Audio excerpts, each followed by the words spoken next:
Bienvenue sur Stats et Société, la chaîne qui vous parle de stats et de sujets de société.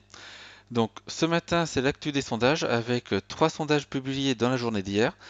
Le rolling d'OpinionWay, le rolling de l'IFOP, donc ce sont des sondages publiés quotidiennement mais renouvelés par tiers, et le sondage complet de Cluster 17. Donc maintenant, nous allons voir en détail ce que ça donne.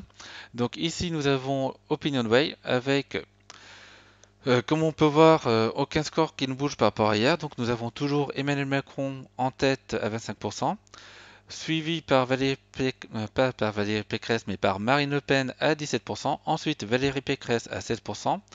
Enfin Éric Zemmour à 12%. Et pour terminer, Jean-Luc Mélenchon à 9% et Yannick Jadot à 8%. On notera Anne Hidalgo à 4%.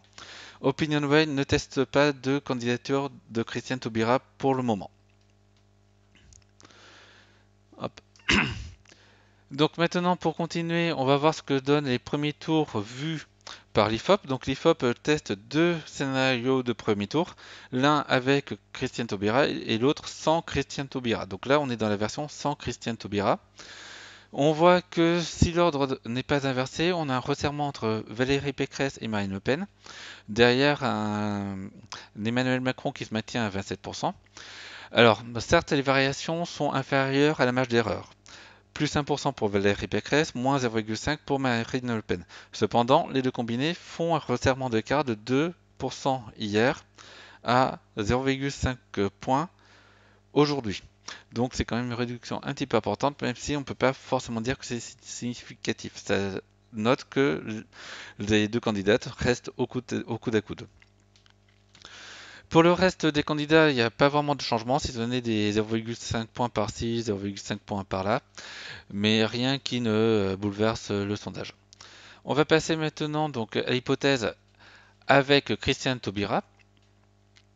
Donc en fait, dans cette hypothèse-là, aucun changement par rapport à hier, l'ordre est le même, donc Macron à 26%, suivi par Le Pen à 17% et Pécresse à 16%. On continue avec Cluster 17. Donc Cluster 17, ce n'est pas tout à fait un institut de sondage comme les autres, c'est surtout un laboratoire universitaire. Euh, donc ils utilisent une technique qui est différente des autres instituts de sondage. Donc il s'agit un petit peu, alors je ne sais pas si c'est vraiment des marges, mais d'une expérimentation par rapport à de la théorie politique. Ils ont tout simplement réparti la population française en clusters d'opinion. En cluster, voilà, oui, c'est ça, d'opinion tout simplement. Désolé, il commence à se faire tard. Euh, et ils ont donc assez souvent des résultats, des estimations un petit peu à l'écart de ce que font les autres instituts de sondage. Cependant, on voit que depuis quelques occurrences, ces écarts semblent se réduire justement avec ces instituts plus traditionnels. Et nous allons voir ça tout de suite. Donc déjà, on a Macron qui est toujours en tête à 23%, donc de 2 points en dessous pas de l'IFOP mais d'OpinionWay, l'IFOP étant plus haut encore.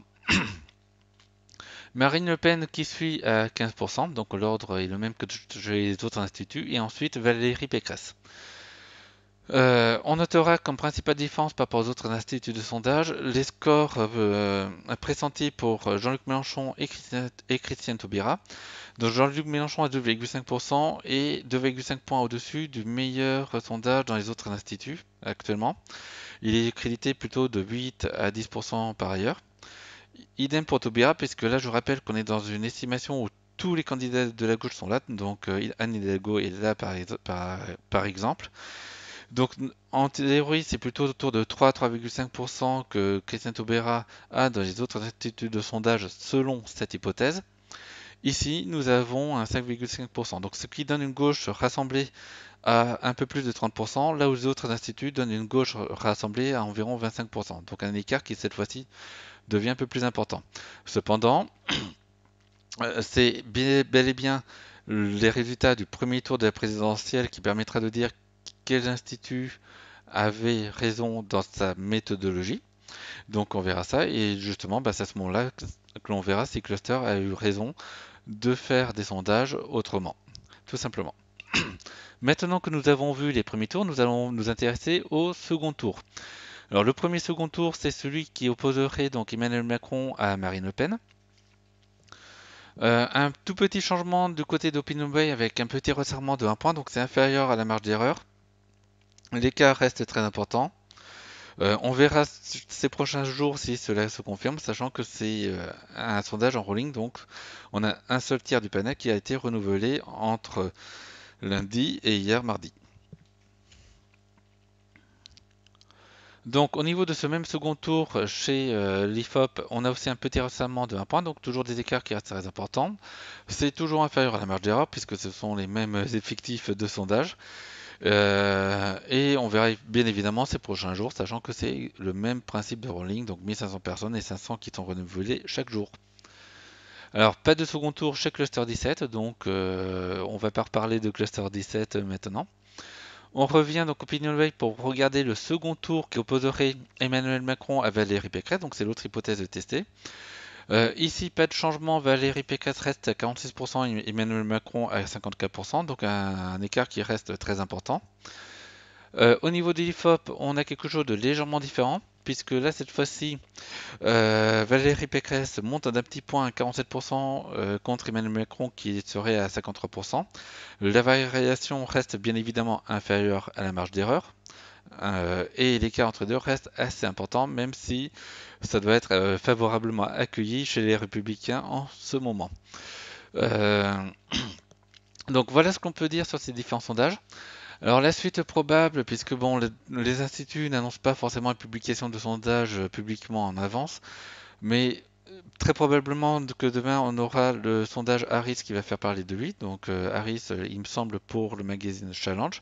Oui, ah oui, je ne l'ai pas précisé, mais le sondage d'OpinionWay est pour et pour le journal Les Échos et pour Radio Classique. Le rolling de l'IFOP est pour Paris Match, LCI et Sud Radio. Donc je cite les journaux qui ont payé pour acheter ces sondages. C'est vrai qu'on a tendance parfois à les oublier.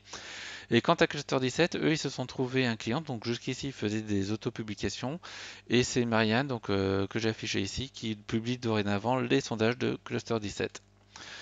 Donc voilà pour ceux qui publient. Donc demain, donc Harris Interactive, il me semble que pour eux, c'est le magazine Challenge qui les publie. Donc là-dessus, ben, la vidéo va s'arrêter maintenant. Je vous souhaite une très bonne journée et je vous dis à ciao, bye bye et à plus tard. Au revoir.